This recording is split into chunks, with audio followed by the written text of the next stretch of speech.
Hello, students. So, today our topic is A Was an Ant by Edward Lear. The poet here is Edward Lear. Now, let us go to the introduction of the poem. What exactly the poem is? It is an enjoyable poem that brings the letters A, B, C, D, and E alive by relating them to some names. We all know now, like A for apple. Apple is a thing. We will learn the special qualities of the animals and things that we are going to discuss in the poem. So let's read the first stanza. Here, let's read the poem first. A was an ant who seldom stood still and who made a nice house in the side of a hill. A nice little ant. So, what is the stanza telling? Here, the poet tells that the letter A is a very busy ant here. It never stops working. She built a house on the side of a hill with her own hard work. So that is why the ant, how is the ant? The ant is a nice little ant. Let's move to the second stanza. So here comes the letter B. B was a book with a binding of blue and pictures and stories for me and for you. Nice little book. So, what is the explanation here? The letter B was a book here that is binded in which color? Blue color.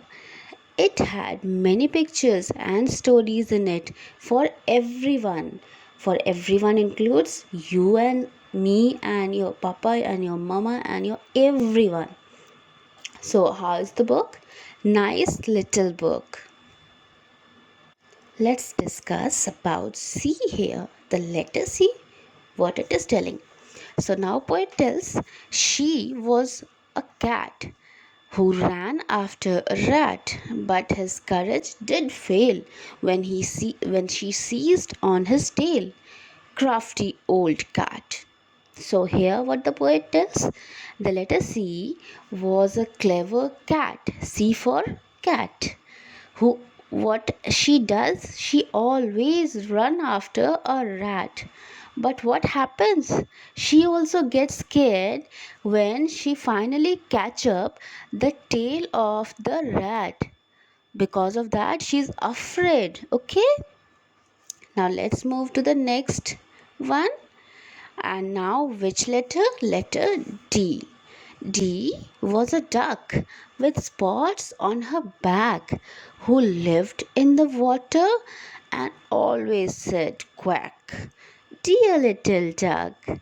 So here we are talking about D for duck.